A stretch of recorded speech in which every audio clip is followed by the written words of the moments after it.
Hi, everyone, and thanks for joining us again. I am the host, Cynthia Jones, and welcome to the Profitable Business Mindset Summit. And if you're looking for ways to grow your business, boost your confidence, and design the life you so desire, then this is the interview you will want to hear. Today, we are with Maggie Frank Hsu, and she is an email strategist and copywriter who works with moms and moms who are entrepreneurs. She has spent her career helping employers and clients seize the attention of the audience and move them to action via word. Again, thank you, Maggie, so much for joining us. Thank you. So we heard a little bit about your bio, but can you explain a little bit about who you are and the business that you have currently? Sure. So yes, so you said I've spent my entire career seizing audiences' attention and moving them to action via the written word. So that really means I'm very interested in helping people find their voice and use it consistently to attract the right kind of clients. I actually my career started in journalism, and I worked at daily papers. I received my master's from Columbia, my master's in journalism, and I worked at magazines. And a lot of that kind of work really informs what I do now. The writing and the editing for sure, and also an understanding about how to grab people's attention. When I started in journalism, there was way less going on online than there is now. But a lot of the principles are the same. So you're really thinking about, it's not about appealing to everybody. It's about being really clear on what you're about and allowing that to kind of attract the people who that's a good fit for. So that's really what I help people do. I'm a mom. I have two young children, a 5-year-old and an almost 2-year-old. And over the past 2 years or so, really this past year, I've been very focused on working with moms who are entrepreneurs, who are really looking to be leaders in their industry. And they want to use their writing and their business writing about their business, marketing, copywriting, to position themselves as leaders and talk about their industry in a way that nobody else does. Right.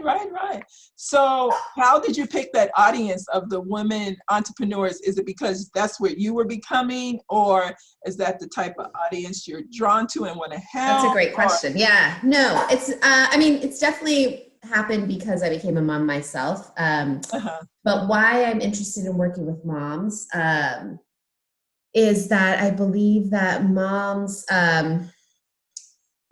so a couple things. One thing is, if you founded your business before you became a mother and then you became a mother, your business, when you return to your business, or, some people take a break, a long break, some people don't take any break. But when you return to your business, I want to work with mothers who look at their business as a sanctuary, a place where they can be creative, a place, it's almost like a place of self-care where their business is about their ideas, putting their stuff into the world, helping their people. And it's, I always call it a sanity-saving sanctuary from the rest of their life, especially for moms of young kids who are just new to being mothers. The transition takes years, and our society doesn't give us that time. There's like 12 weeks is like the idea. That's not paid. Nobody really. It's just like a made up number. So anyway, don't want to get too far down one track, but I believe that our businesses, as entrepreneurs, our businesses can be this place where we really reclaim our identities and put our stuff out into the world, where in other realms of our lives we're really needed, and we have to kind of self-sacrifice and put our needs below that of our children and our families. So it's really important to me to work with moms who want that from their businesses, and kind of want to be creative through writing about their business, because that's what I know how to do. So I had focused anyway. So that's why I work with them. I focus a lot on email because, and I'll let you ask me about email but email is a special kind of communication for your business. But I am actually expanding to other types of like social media and sales pages and stuff. But I can talk, since you wanted to know about email and profitability, I can talk about that kind of stuff too. Yeah. So how did you make that transition from, because you were a journalist, were you a traditional, like writing articles and things like that? And I was an editor, yeah. So I worked like in the office of different publications. I did write some, but my job was to be an editor. Oh, okay. So then how did you transition from that editor to email copywriter?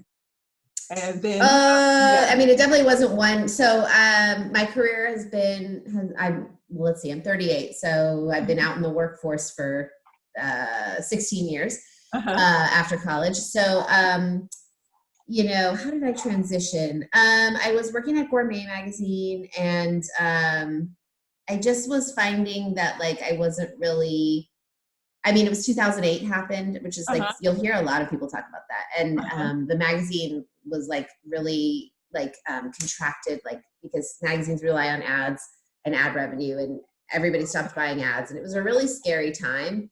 And I just really wanted, in terms of like, in media, everything was like, seemed like really unsure. And I just felt like the writing was on the wall for a long time about online, and I was working at a print magazine. So I just decided I've got an opportunity to work as an editor at a startup that was producing content, and I just did it. And then at that startup, because the staff was so small, it was founded by like these original Google employees. And we were in New York downtown, and I just, there was very few employees. And they didn't really have a marketing team. So I started to learn about marketing. We were kind of doing like, this was like 2009. So there was social media kind of existed. But there was all kinds of fun little tactics we were trying around creating community around our content, and getting eyeballs and views, which was really important to that company. So I learned a lot about marketing, like online marketing tactics there. Okay. And then I moved on and worked a bunch of jobs where I really cut my teeth at social media marketing, especially, and some email. But actually, I transitioned to email after I started my own business, because because actually I was doing all kinds of things for all kinds of different people. And I found that when I really focused on email, like email around launches and also like newsletters, that really made sales for people. Like that made a difference to revenue. Okay. And I was really excited about that. So that's why, that's kind of how I filtered down into email copywriting. Okay. So then what do you think are some of your beliefs that help you transition from being, an employee to being your own company? That's a great question. My beliefs had to change 100%. I think, when I left, when I worked my final job in 2015 was, the last time I worked a job for someone else. I quit because without really having I definitely didn't go like have this big idea of a business. I never wanted to be an entrepreneur. My mom owned a lab, actually, when in the 70s, she owned a lab that was like in a medical office building. And she had talked about, so this was before I was born, and then she sold it before I was born. So, but she would talk about it like really, like loved, that it was hers and she didn't have a boss. She didn't go on a vacation for 9 years. Like it was always, she was in charge of everything. And I think that was a lot of pressure. So that was my experience with entrepreneurship. Okay. And I never wanted to be an entrepreneur. So, but what happened with me was I was working my job, and I saw that the ceiling seemed like really low for a woman in communications. And I'd seen that my entire career. Like, right. First of all, when you're on the track of like PR or marketing in a company, you're not on the track to become CEO of that company. Right. The most you can do is become the director of marketing or, the highest position in marketing and PR. And that's it's very gendered. Like there's a lot of women in those positions, and then the men are in the business development, making money side. And I just found that, I don't think I really fully thought about it when I quit. I just quit my job kind of on an impulse because I was sick of it. But I did also feel like I didn't have a clear picture for how I could, like, it just seemed like the ceiling was really low. Like if I stayed doing that, I would do those jobs, and in a few years I would become a director somewhere, and that would be it. And then I had seen a lot of people, women, when they were 50, 55, getting pushed out of those top positions, getting like kind of aced out or fired or forced to quit. And I was just like, I don't want to be 50 and then looking for, and like starting all over. And so I felt there was some systemic issues with my industry. And then I also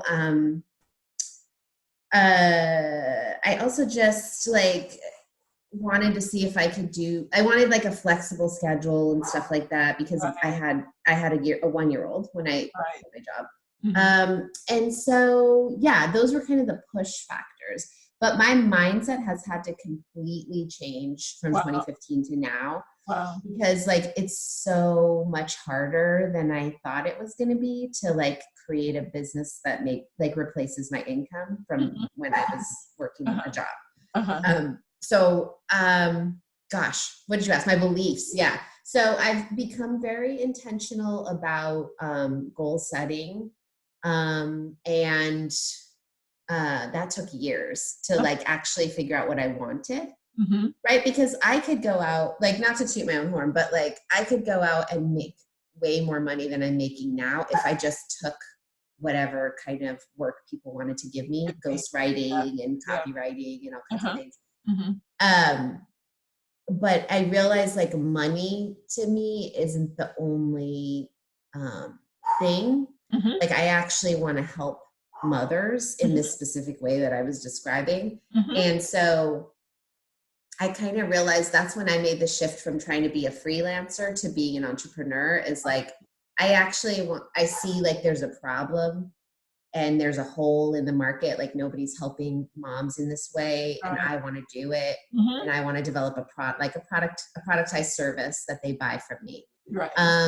So that whole process has taken I've had to do a lot of work on my self-confidence, because I feel like really,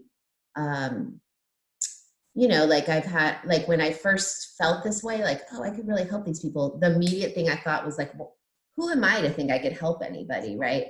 And I had to work a lot on my confidence to realize like, well, the people I admire are just people also. And why can't I try? Yes. So yeah, I would say the main beliefs thing. And then the third thing I would say, besides like kind of whatever the first thing I said and on all this confidence, the third thing was like getting a little bit of distance. Another, like my business, even though it's just me, is kind of separate from like me as a person. So like, I try things, a lot of things fail, but that's not me failing. That's the tactics. That's like the process of building the business, trying and failing, so that I could kind of protect myself from like identifying like me and the business being the same thing. Because I think that can be very, very, very exhausting if you're always like feeling like you fail every time things don't go gangbusters. So that was like a big change, I call it externalizing. So just like pretending like Maggie Frank Hsu Inc. And this is the thing, this is why I think it's a good thing to set up an LLC or something. And like a separate bank account for the business, and just like it's its own thing, even though it's named after me. Yes. Yeah. So that I can like live my life, and the business isn't my life. Right. Yeah. And I think the first point that you said about being a woman, I think, as a woman, like you said, like men are, very much dominant in most of the fields. And it's like you do feel that ceiling, because that was one of the main reasons how I started as well, is because I do computers, and so with computers it's heavily saturated with men, and I could see myself coming up, but it comes up, and then it's like that's all you can do. That's the best for you. This is for the men to accomplish with the bigger titles and the program managers and the directors. You don't see women in those positions at all. And we could do a whole separate interview, because like the reason that, I mean, there's so many like entrenched reasons that there's studies, and that's what I said of like what it takes years to get used to being a mother. There's so many ways in which that's why I would focus specifically on working with mothers. God bless all women, but when you become a mother, there's then you feel also this pull from your kids to step away from pushing hard in your career. And men, fathers, keep pushing. They have wives, but mothers don't. We don't have wives unless we are a lesbian. But most mothers don't have wives at home, or taking care of all the minutia and finding daycare and picking up and figuring out how what we're gonna eat for dinner and all that. Mostly women still take care of that, even working women. And so I think that men are kind of, when they have kids, they continue to rise. And when women have kids, they have this strong pressure that they put on themselves, and they feel societally to step back. And I just think that whole thing is you should. I would recommend looking up Startup Pregnant, which is a friend of mine, Sarah Peck, who has a podcast all about these issues, which is how work is so gendered. But that whole thing, I don't think is fixable when you're on the inside. I think I'm whatever. I've stepped away to create my own thing. And you said you stepped away to create your own thing, because it's I don't want to be ruled by that, Yeah, I didn't want to have to choose between my kids and work. Right. And that was becoming a constant choice. I go with them to events. My son, he does soccer, travel soccer. So do I go with him traveling to do soccer, or do I go to work? Why do I have to choose which one I have to do? And then, depending on which one you choose, you feel, oh, I didn't go to work, you feel guilty. Oh, I went to work, you feel guilty. So I think too, some of those things still come up, like you were saying when you started and you say you wanted to target women, then that thought comes, how am I going to be able to do that? I think because, we come with our baggage. And so many times before we've been told, how do you think you're going to do that? You have a child. How do you think you're going to do that? Yeah. So I think too, like you say, so it does take a lot of working on your mindset and your thoughts to overcome those things, because they will pop up again. Yeah. Totally. Yeah. So what do you believe are some of the secrets to getting to where you want to go? Oh, I don't know. I have no idea what the secrets are. I do think that, a lot of this year for me has been about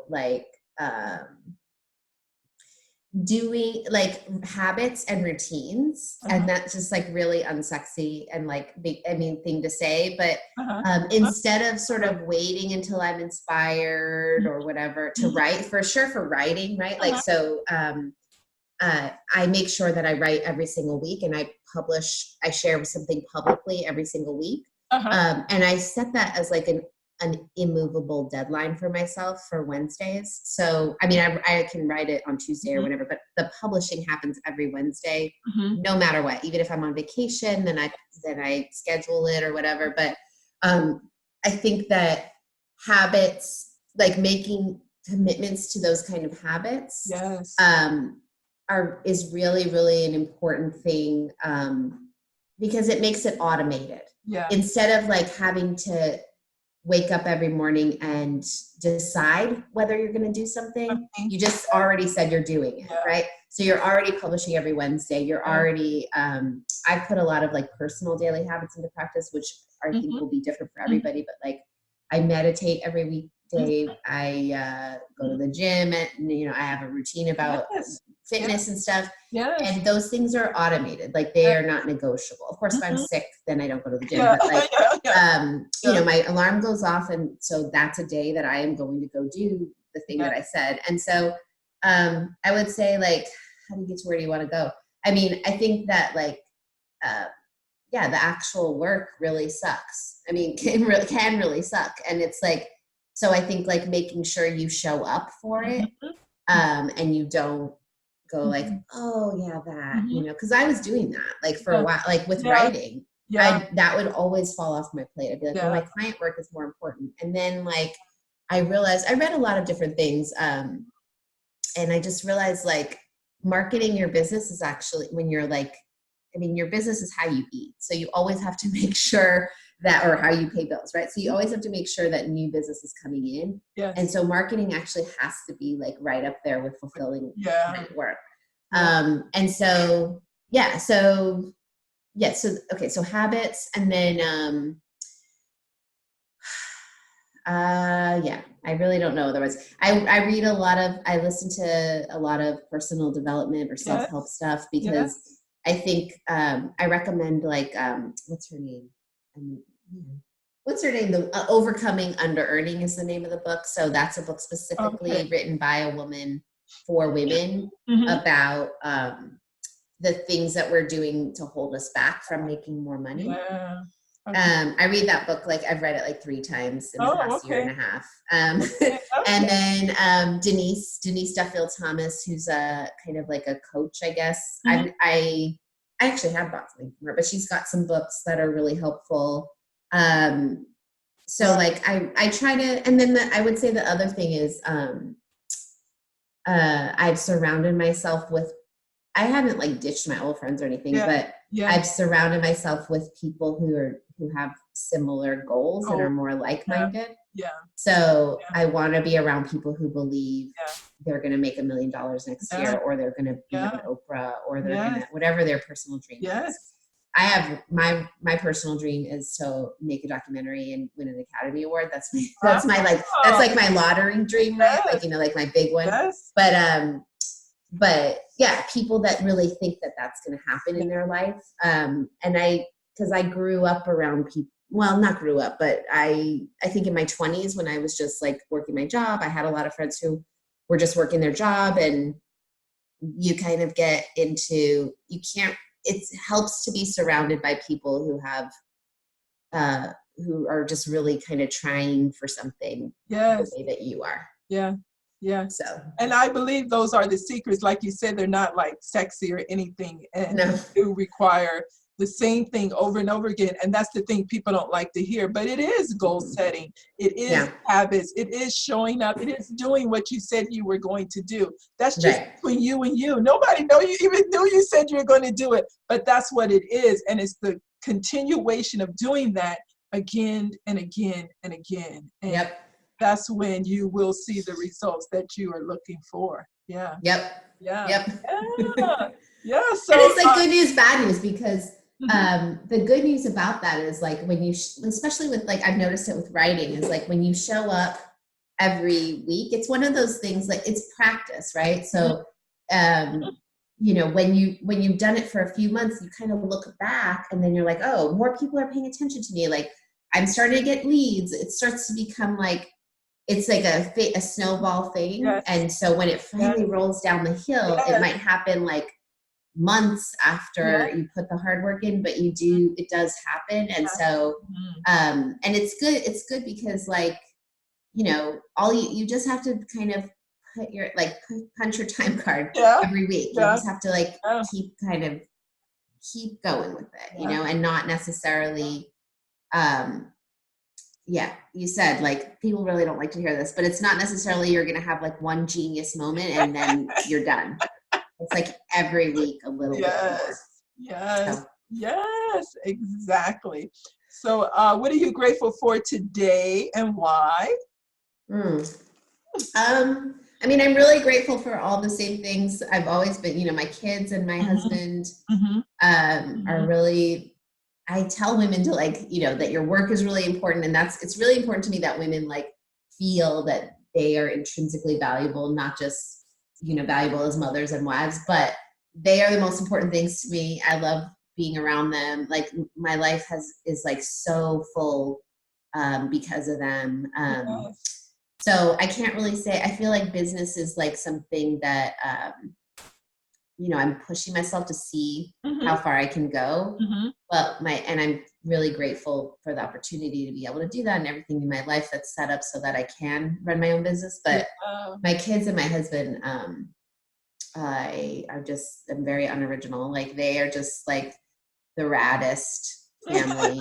And I love it. I love living in San Diego. I'm really grateful for that was a conscious choice for my husband and I moved here from New York City to for the weather and this lifestyle. And we are outside every weekend and we both like, we